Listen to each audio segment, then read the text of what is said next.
Great to have you all here for this Meet the Artist presentation by the New West Symphony. My name is Maestro Christie.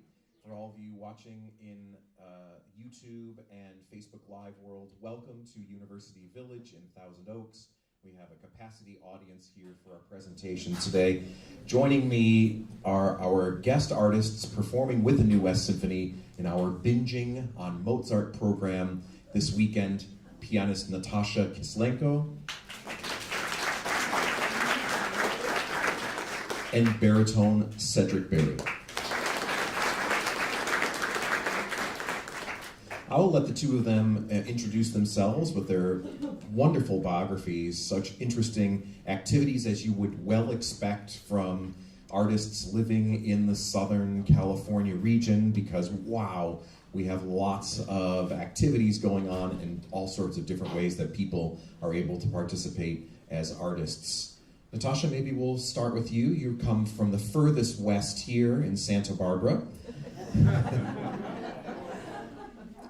Good afternoon, everyone. I'm not originally from Santa Barbara, so you will hear from my accent, but I've lived there for 15 years. I'm on faculty at UC Santa Barbara. I'm also performing with Santa Barbara Symphony, and in the summers, I teach at the Music Academy of the West Summer Festival.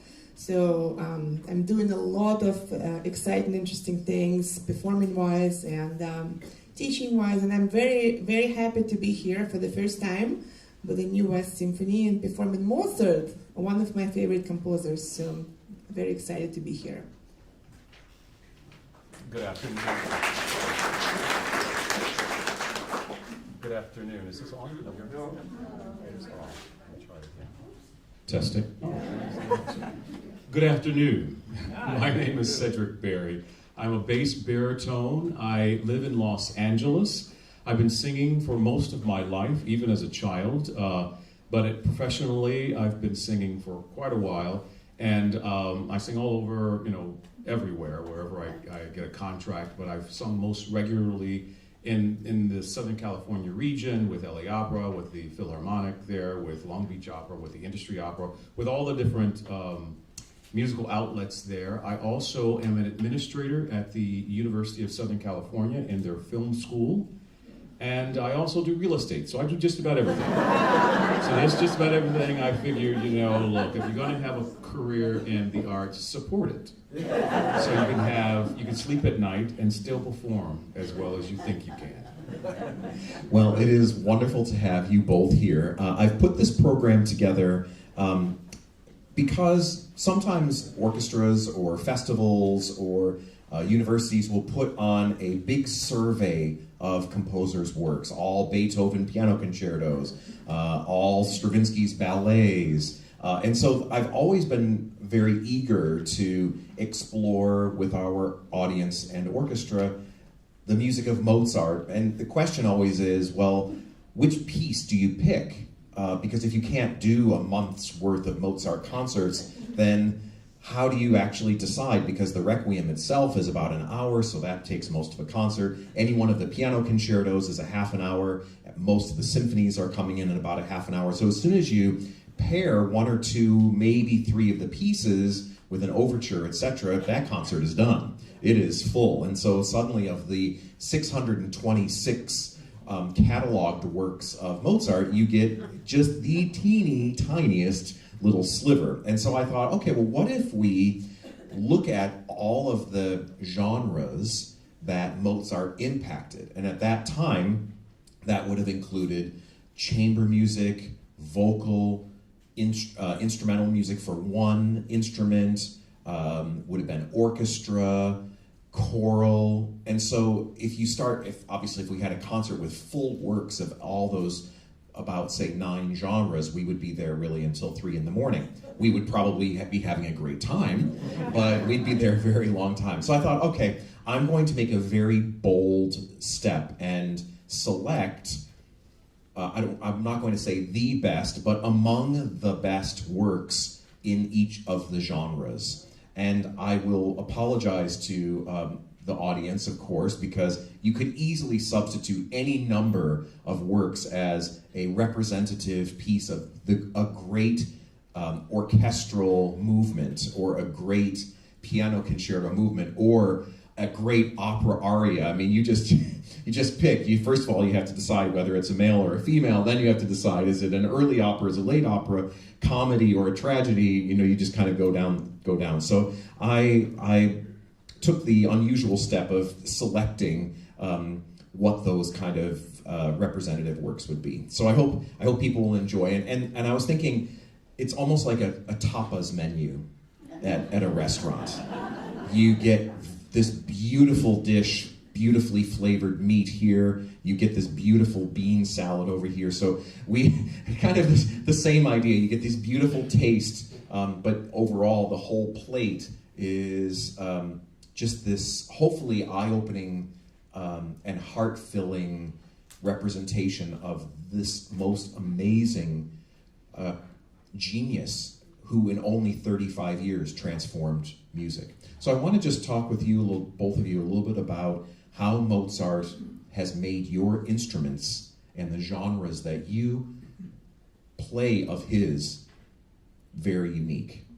Not only for the instruments themselves, voice, of course, but the genres themselves. What makes Mozart's imprint on opera or piano music or symphony, etc., what makes it unique for you, and your perspectives on those two? Either of you want to start? Well, am I still? Yes. Mozart to me I call Mozart the foundation. And the reason I call Mozart the foundation, because I think everyone needs a little Mozart in their life. I mean, from a very young age, I have some nieces that don't live too far from here, actually. And I want my sister to play Mozart for them, because I believe it instills balance, and I think it's been proven, I think, that helps you mathematically as well. And I've done these concerts with LA Opera for the medical school at USC, where Mozart is a big composer that we sing, where we've sung arias and music to kind of heal Alzheimer's and things like that, to at least help. And there's been studies on that. I think of Mozart as the foundation because maybe it's because I was first introduced to it, and it was one of the first composers that I sang. But because I do a lot of new music, and of course the whole gamut of opera, there's a whole range of what we do. When you go back to Mozart, it's kind of like a breath of fresh air, because it's balanced, it's tonal, and I know that you get all over the place when you start doing new music. And there's something, just like Michael said, in 35 years, it's pretty amazing what he did. I'm doing a tour with LA Opera now, doing things on the weekends, and the two other singers that I'm singing with, one of them did this show with me with the LA Phil just pre-pandemic, and we did something called Bliss. It's kind of experimental work, but this is going to sound crazy, but it's a 12-hour performance of one scene from a Mozart opera repeated over and over and over again.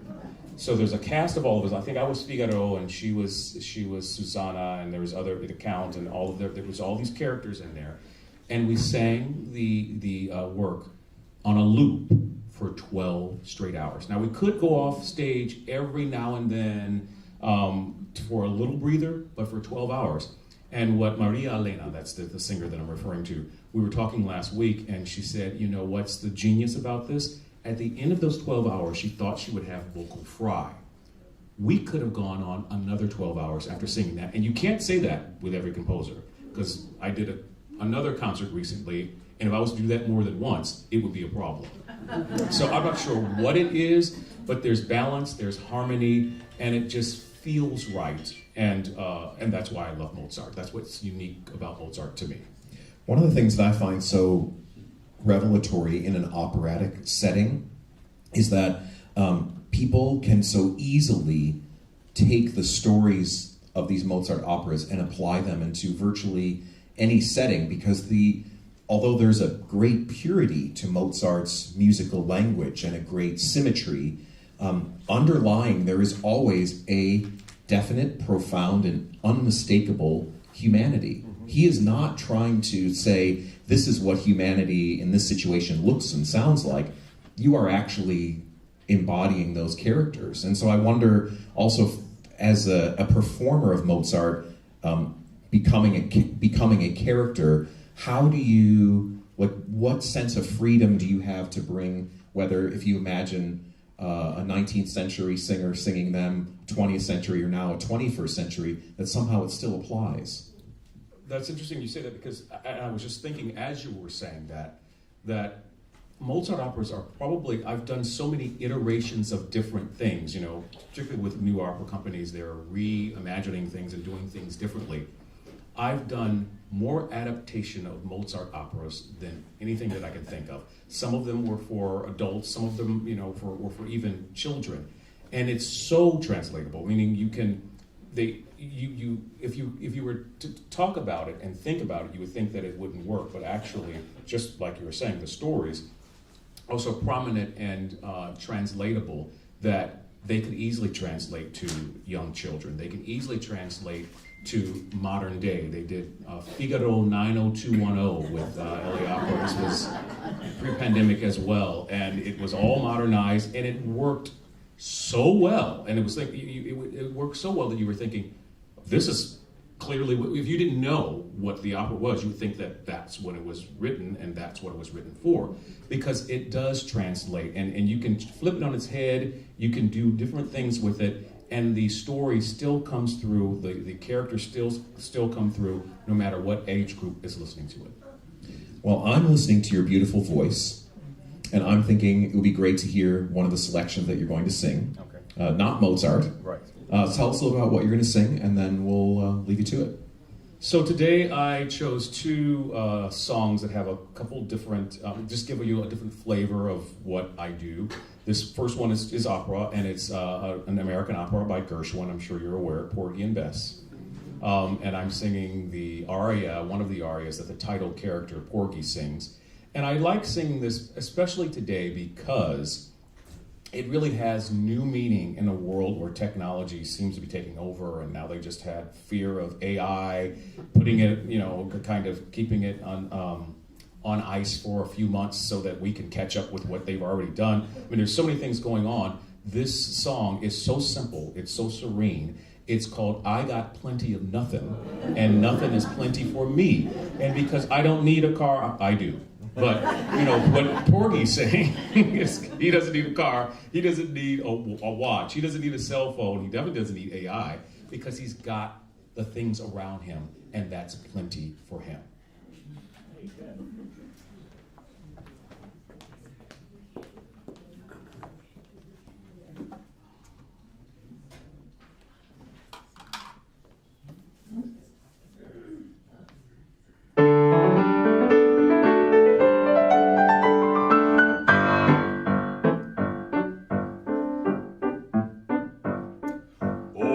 Got plenty of nothing, and all there's plenty for me. I got no car, got no mule, got no misery.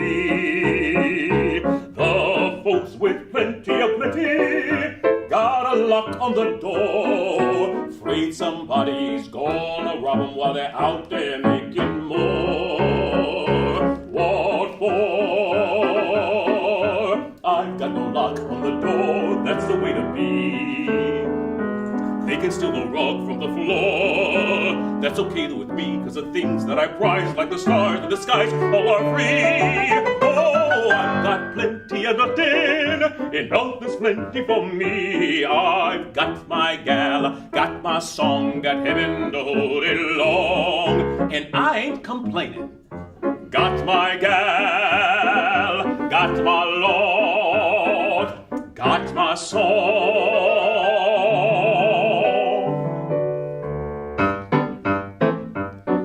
Oh, I've got plenty of nothing, and all there's plenty for me. I got the sun, got the moon, got the deep blue sea. The folks with plenty of plenty gotta pray all the day. Seem with plenty, you sure had to worry how to keep the devil away. Away. I ain't gonna fret about hell till the time arrives. life. Never worry long as I'm well. Never want to strive to be good, to be bad. What the hell? I'm glad as alive. Oh, I've got plenty of nothing, enough there's plenty for me. I got my gal, got my song, got heaven to hold it long, and I ain't complaining. That's my gal, that's my Lord, that's my song.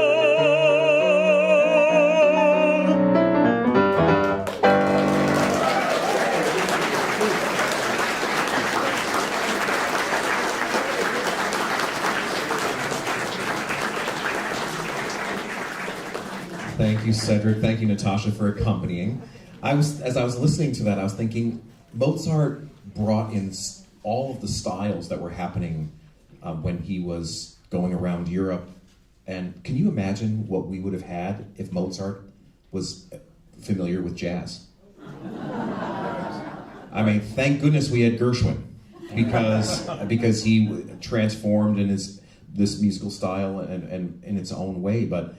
And I'm thinking about what composers had access to, what they wrote for. Mozart's piano, the original piano that he had, was much smaller, a forte piano, but it wasn't with 88 keys, and it wasn't with steel and all the power. And so Mozart transformed piano music because well, first of all, he was a genius, but the technology was also changing during his time, moving from the sustain-less harpsichord to the forte piano. But then he also was incorporating lots of different stylistic approaches as well. So how do you feel about Mozart, the piano virtuoso, really like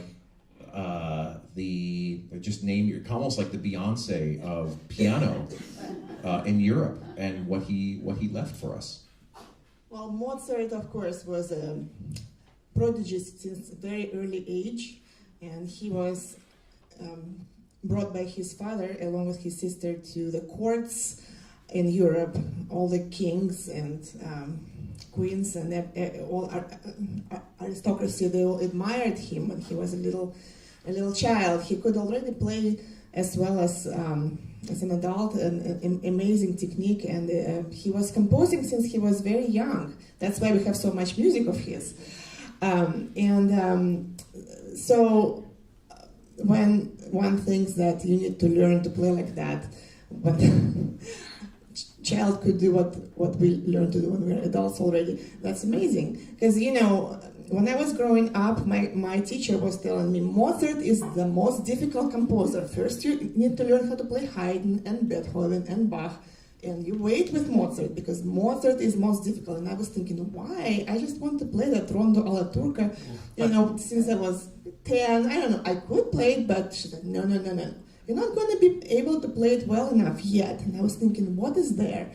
And then when I was growing up, I realized why Mozart is so difficult. I mean, every single note in his music is so absolutely perfect. It's right in place. And if you just do it slightly out of context, or maybe not as beautifully, then everything falls apart, and it's just not you treat it like a absolutely beautiful vase that is so precious, and you want to make it perfect. And that's why it took me years of practice to touch Mozart for the first time. But I'm glad that I can do it now, and I was very, very happy to learn for this program, this C minor concerto by Mozart, which is C minor key you hear a lot in Beethoven later, the Fifth Symphony, and many other pieces are written in C minor. It was one of his favorite keys. But for Mozart, we know Mozart mostly for major keys, and out of 27 piano concertos that he left us, there are only 2 in minor keys, which is pretty remarkable. And I thought, what a opportunity it is to perform that. So I am very fortunate. Also, there's in the structure of the classical era, you would usually have allegro in a duple meter, so kind of a march marching rhythm. You would have the slow movement being some kind of romance, andante kind of movement, and then the third movement would be a rondo or another allegro. But this one, and I don't remember if it's 4 or 7 movements of the first movements of a piano concerto that was written in 3/4 time. So it's actually not, you would never call this a waltz by any means, but it has that 1, 2, 3, 1, 2, 3, 1, 2, the 1, 2, the dun, which is also unusual. But I think there is a sense, at least from my perspective, that Mozart has to be approached with such great care and such great deliberation, because he could be going along and maybe a melody will repeat, but he'll change one little note. And so you have to think, do I come away from that note so that the audience just gets a little shadow of it? Do I bring it out so that it's quite obvious? And I think those are a lot of the decisions. And even time, with the same kind of decisions, he makes a tiny little change. Do I just ever so slightly enunciate that difference because I'm making a little time adjustment? And one thing I like to say to orchestras and with opera, because it is such a human sport, so to speak, with Mozart, is that you can bend Mozart a lot without breaking him. And I'm not saying that you distort it, but you can make so many different decisions about the exact same question, and it still works out. And the genius is whether that decision lands with the appropriate emotional intensity to the audience. But there's all those decisions that happen over and over and over. And I think with piano music, it's probably most difficult because the forms are so extended. So when you're approaching Mozart, I don't know, are you still finding Mozart pieces that you're just playing for the very first time and have to make those decisions, or are you now coming back to them more and more? Well, with this particular concerto, which I said I just learned, I found that a lot of the piano part is mostly an embellishment of what is happening in the orchestra. So this is really a different work for me, because it seems like a very symphonic work, and the piano is kind of like obbligato in many cases. It's just kind of gives a variation on top of melody that's in the orchestra, which is very interesting. But you still have to be very expressive, of course, and go along with. So I found myself singing along. I'm playing my passages and I'm singing what's happening in the orchestra, and it really helps to shape things. And so. Do you find, just in your own personal approach to Mozart, when you have a decision to make about a harmony change or an accidental that takes us into kind of a new set of variations or something, are you the kind of player that likes to make it quite obvious that this change is happening? Are you a little bit more of a suggesting and then we're going to move into it later? What's your? Well, it really depends on the context. If we are together and I'm playing with the orchestra, then there are certain spots where I'm by myself, and maybe I'm at that point things are shifting from dramatic to sweet, and sure, I would like to do something to introduce new things somehow, and maybe when it comes back, it's very different. It might be in a minor key there, and so I will shape it completely differently. And then there is always a cadenza also that's part of any solo concerto, and that's cadenza is something when a soloist is left alone. And for this particular concerto, Mozart did not leave us a cadenza. So usually at his time, it was expected that the performer improvises on the spot, using the themes from the piece. But he of course was a genius of improvisation. But for me, I picked a cadenza that was already written by someone else, and this concerto was so loved by many that great composers like Brahms and Reinecke and Fauré and many others left us cadenzas to it. But I picked something that sounds a lot more like Mozart than Brahms, so that was something that worked for me best. one of the reasons I picked this particular concerto movement was one, the downstream impact that this piece seemed to have on other composers, because so many of the greatest composers, like Brahms, for example, connected so viscerally to it. But also the fact that when it was done, Mozart wrote it in such haste that there was no original piano part.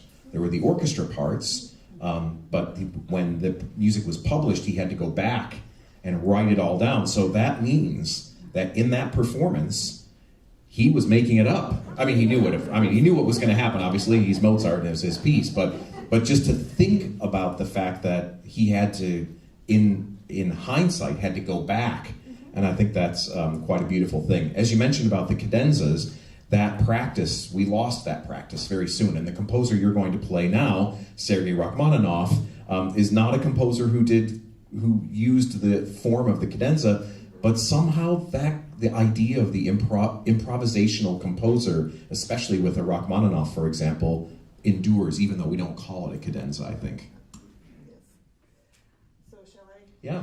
Tell us a little about what you'll play. Yes. So since we segued into music by the great Sergei Rachmaninoff, we are celebrating his 150th anniversary. It's just now, a couple weeks ago, he turned 150, and so this year is dedicated to his memory. And of course, he was a great pianist. So I'm just going to play a piece that I'm sure you've all heard before. It's his most well-known composition, which he wrote when he was only 18 years old. It's a prelude in C-sharp minor.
Absolutely stunning. Thank you so much. Thank you.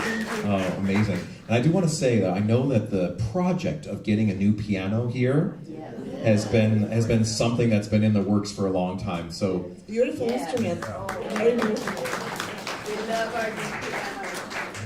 thanks to those, I know there's some folks here in our audience today here at University Village who've been spearheading the effort to have an instrument that's so beautiful and worthy of the talents of these artists to play. You know, it was funny, I was thinking about Rachmaninoff, age 18, writing this piece, but then I also was thinking about Mozart and all of the ways that, all the different styles that Mozart was able to capture even at this young part of his life. And I was thinking, as performers, Beethoven, for example, when we look at early Beethoven, you could lean toward a performance style that is a lighter, more kind of classical, we'll say, and then as we progress later, it becomes more turbulent, more romantic. Rachmaninoff, like Mozart, is kind of on an island all of themselves, because I don't know that we really think of late Rachmaninoff versus early Rachmaninoff in our interpretation, and I don't think we really think about Mozart in that way too much either. So how do you, when you would look at, say, Mozart Piano Concerto No. 9, the Jeune Homme, for example, versus, say, 24 or 27, how do you as the performer bring, like, what are your interpretation, the formula of things that you bring into your interpretation when you look at the progression of a composer like that works? Well, you're absolutely right. I think Mozart is Mozart. As I said, he was a child prodigy, and I think his style was developed very early on. I don't really, especially if it is the concertos you mentioned there, those happy concertos in major keys, so they really capture youthful spirit of Mozart, and to me that's, I don't hear, I wouldn't approach it really differently. It's lively and full of character. We always think about opera when we play instrumental music by Mozart. It's always full of characters, and it's always very lively how characters shift from one another to another, sometimes very suddenly, and sometimes with a little bit of impact in the development section. They fight, or then there's always something happens at the end. So I think it's all the same. Minor key pieces are quite a bit different, and there he already is looking more forward towards more dramatic 19th century, I feel. Yeah. One of the, to take your point about opera, is that one of the things that I find so beautiful in the piano music, but also in the orchestral music, are the inner voices. So when we think about classical era composers, it can be very easy to just think about the bass line and then the melody, but actually the drama happens inside around that, these kind of 2.5, 3 octaves of the middle of the piano, where if you play the A flat in this range rather than this range, that it can create such a different impact on the character. And I'm just thinking about when you are approaching Mozart as an opera singer, how much are you thinking going into it about those personal human experiences? So if you were the Figaro, or if you're the Count, when you go into that rehearsal process, and there's a stage director there, and there'll be a conductor, and there'll be other performers bringing their own interpretations. What are you thinking about as you're going into the preparation of that, in terms of their sense of humor, their benevolence, their vitriol, their what are those? What are the ingredients that you're thinking of when you're creating those roles? In creating any role, because it's a live performance, it's really about bringing yourself into whatever you can do as much as possible, and that can be difficult if it's a character that's, completely different than who you are, but there's some element of who you are that you can bring, or some experience that you've had that you can bring to life, and it's more about acting than it is about the composer or whatever it is. And I think that's what's so great about opera in general. There's so many different aspects of opera that you can tap into and that you have to be aware of, but you have to be able to see and act past that to become a character and tell a story, because that's really what it's all about. When I was a kid and I went into, I was as a young kid, I was a singer, I was a dancer, and I was an actor, and I did a bunch of those things, at a very, very early age. And I was introduced to a school called Interlochen Arts Academy, which is it's a high school for the arts. And so I went there both as a summer camp person, and I went there for high school. And they told me that I had to be a part. They told me that you can combine everything that you do if you be a part of the vocal program, because they have an opera wing to it. And I thought at that time what a lot of young people thought about opera. I thought, no, I won't be doing that. You will find something else for me. But I tried it. I had a voice for it, and I really learned to love it because it is everything. It's really everything. You have to have the music in your bones. You have to have the rhythm in your bones. There's a conductor that keeps all that together. But it's also telling a story. So you have to know it so well that you can still tell your story despite all of these different things that are going on. And my creed about doing any performance is finding a way to enjoy it. And there's so much to enjoy in all of these stories that Mozart and other composers put together in opera, that there's always going to be something that's enjoyable. And as I feel that if you can find the character in you at a point where you're comfortable enough to actually enjoy it, the audience will do the same thing. What is the next song you're going to sing for us? The next, talking about enjoying it, hopefully you'll enjoy it as much as I enjoy it. This is a traditional, I won't even say the name of it, you'll get it, but you won't know it from the start. It's an arrangement of an old American song, and so it's just a traditional song. And I love it because it's an arrangement by a friend of mine, who you may know, named Alan Chapman, who is the host of KUSC, Classical Channel. He also does a lot of the talks before the opera and talks before the Philharmonic concerts. But what some people don't know of him is that he's a great arranger, composer, and we did a little tour at one point, and of old American songs, basically. And he made several arrangements that I won't say fit me like a glove, you'll determine that, but are beautiful. And I will record them one day because they're beautiful. And so hopefully you'll like this as much as I do, because today I really feel, and I'm probably talking a little too much, but we were talking about Mozart and the old Mozart or early Mozart, late Mozart, and there really isn't. He is just Mozart, and it's kind of a sacred thing. But in doing this concert this weekend, I listened to all of the greats doing the aria that I'm singing to see what they do to it. Because as a young singer in education, we're always taught that don't mess with it. Sing it exactly like it is. You're not worthy of messing with it. But as a performer and as an adult, my feeling is if you're not in it, then what are you doing? If you're not connecting with it on some level, then the audience won't connect with it. So if I want to connect with you, then I need to feel it in some way. And so I had been doing Mozart the way I want to do Mozart. But then I thought, if I'm going to do this concert, I better listen to some traditional things and try to get back to square one. But what I learned is it's still all over the place. People still have their own interpretation. They may hold this note a little longer. They may embellish here. So what I plan to do on the concert is a happy medium between the two. So we'll see. And this one, I don't have to worry about it because there aren't greats that have done this before. This is me. And this is probably the first time you've heard this, and maybe the last time you'll hear this, because it's a special arrangement that I can put all of me into it. So I hope you will enjoy it.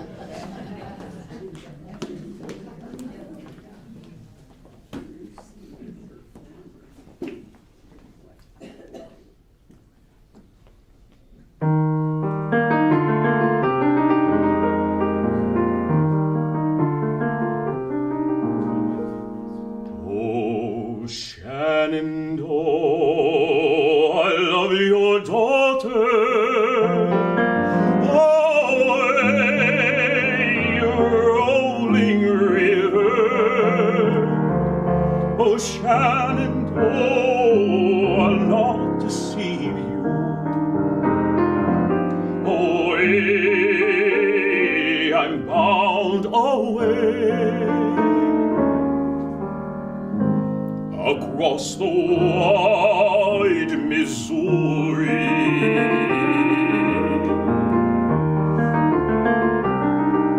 'Tis 7 years I've been a rover. Away, rolling river. When I return, I'll be your lover. Away, I'm bound away. Across the wide Missouri.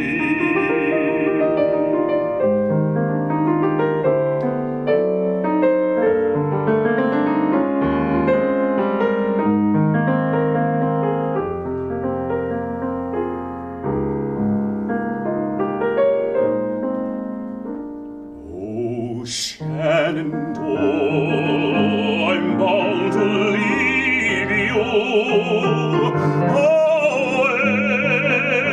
Away, rolling river. Oh, Shenandoah, I'll not deceive you.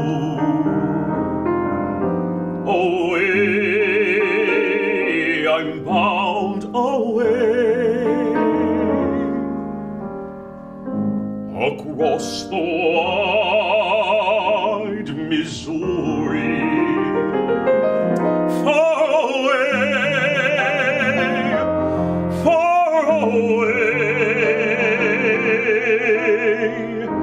Across the wide Missouri. Far away.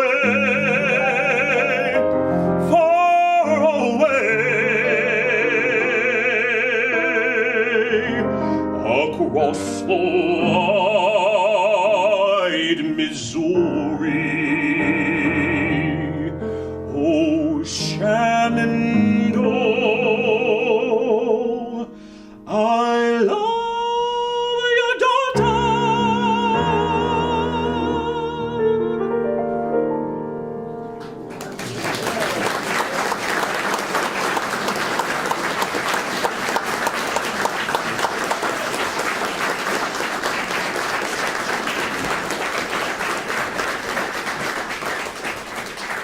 Thank you both for sharing that. That was just gorgeous. And thank you for doing double duty. So the program that we have, well, actually I want to call your attention to some flyers that were on your chairs. Some of you may have noticed that our concerts are continuing into the fall. And what we've decided to do starting this year and going forward is that we're advertising our concerts on a calendar year basis. So starting from January through December rather than September through May, because we're going to be launching our summer series at Moore Park College at the end of June, and that information is going to be coming out about that, but it's going to be, as you probably are used to now with my programming, a lot of different styles. Well, there's even more of a mix of styles happening. It's outdoors because, boy, we're in an outdoor environment, and you can bring your beach chairs and picnic blankets. You can buy seating there. More information about our Summerfest is imminently coming out, as well as our announcement of next calendar year's concerts. So concert season 2024 is also going to be coming out this month as well. So there's kind of a lot of New West on the verge kind of things happening. But the two bits of information that are on your desk relate to the three concerts that are left. So if you don't have tickets for what we're calling Binging on Mozart this weekend, you can combine the tickets for Binging on Mozart, our concert in September and in November, all in a very convenient and discounted subscriber price. But then, if for those of you who are already ticket buyers and are coming to Mozart anyway, this is just to put on your fridge to remind you what's coming up for the rest of the year, at least as far as the classical series is concerned, when we bring Sean Chen back to play some Strauss in Francais. That'll be in early September. And then Beethoven's Symphony No. 5, the C minor that you referred to earlier. But also, I've paired that with this tremendous video display by the Brubeck family, of the jazz Brubeck family, and they have over 100 images of Ansel Adams that has been set to all this jazz, orchestral jazz music. So I think that's going to be a lot of fun. So this is just kind of giving you an idea, since we're going to be technically apart from each other for quite a while. There is a ton of stuff going on. Now, for those of you coming to the performance this weekend, it is an array of Mozart's works, all selected for various reasons. I tried not to think about like what are my favorites, but I tried to really think what's interesting about Mozart's story that's told through these pieces. So the Hofner Symphony, which will open the concert, the first movement, Mozart, as Natasha mentioned, he was out with his father and sometimes sister on these tours, writing music, performing music for dignitaries, courts, etc. And he really was living and dying by the commission. And he needed people to fund the works that he was going to be writing. And it was rare that a work was written without some kind of desire with a financial backing. And the Hofner family was a prominent family in Salzburg, and I chose that just to kind of show that, you know, even though we just think, oh, Mozart, hundreds of works, they just poured out of him, and they're just for no reason other than to delight us for centuries. But actually, you know, he had to tie his shoes and probably change diapers for the little ones and all sorts of things. And so there was this sense that, and he actually repurposed some of the music from an earlier commission by the same family for that symphony. The Marriage of Figaro opera that Cedric will be singing an aria from, and the overture, just represents that middle era Mozart at his, well, he was always at his best, but let's just say best, just going at absolute high speed, but from the standpoint of his life, was also like he was just absolutely in his top form. Had composed these 3 operas that were on this Beaumarchais story. Then we go into the piano concertos, and again, I'll just say I just beg everyone's forgiveness for selecting one over the other, because I could have probably chosen number 20 or 21 or 27. Those we'll just do another time. And then we're going to be asked Natasha to play the third movement of a sonata, the Alla Turca. And I picked that one because although Mozart was just producing all of this amazing music that we just say, well, that's Mozart. Mozart was not without influence. Mozart was borrowing and being influenced by Haydn, by other composers as they toured around. And like composers that were fascinated by music of the East, of the Orient, during the late 19th century, in the 18th century, it was the Middle Eastern instruments and the bands, this janissary, cymbals, drums that were really making everybody just kind of fascinated. Like, wow, there's this whole other culture, and how do I do this? And what I have read is that Mozart's piano, when we would really hit the lower strings, they weren't as resonant as they are now, and they would create this kind of jingling sound, which some people say that's the Turkish janissary effect.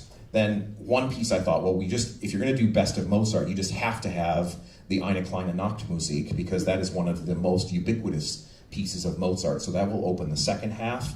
We'll play some chamber music, a beautiful movement for 5 string players. So we're going to going from 1 piano to orchestra to 5 string players, and then we're going to bring our principal clarinet out to play the rondo movement of the clarinet concerto, very late piece that he wrote. And then the latest piece, obviously the one that he didn't finish writing, is the Requiem. And so I've selected about 15, 18 minutes of highlights from the Mozart's Requiem as also a way for us to see, well, what if he had lived, what could have happened, but also to introduce our new West Symphony Chorus, which is now part of our New West Symphony family. We've just inaugurated their participation, formalized them, and they'll be part of future seasons as well. So we're going from one pianist to 100 on stage with the 60-member chorus, the 40-member orchestra. So it is a kind of a dizzying array of not only different musical styles, but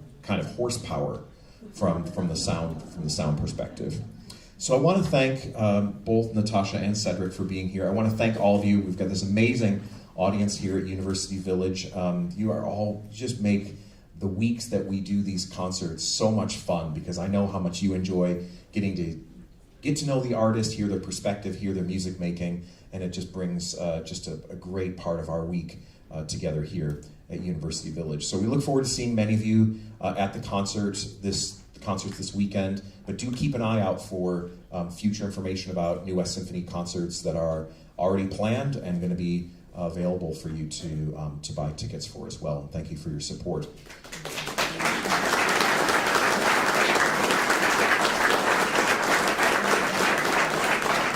So as of yet, we have actually heard no Mozart. We've been talking a lot about him, but we have not heard any Mozart, but Natasha is going to remedy that. This is the alla turca that I mentioned before, this special movement that you're going to recognize the second she starts to play. But think about it with the idea that Mozart was fascinated by and hearing these special cymbals, these special high-pitched piccolos, all of these instruments that would become part of the orchestra fabric, but he was trying to figure out a way to bring that into his musical vocabulary. And imagine when Natasha's hitting those low notes, imagine the strings kind of shaking in a metallic way to give us that sound. And when she's done, you're welcome to come and ask some questions, and we wish you a very beautiful summer, and we'll look forward to seeing you very soon. Natasha.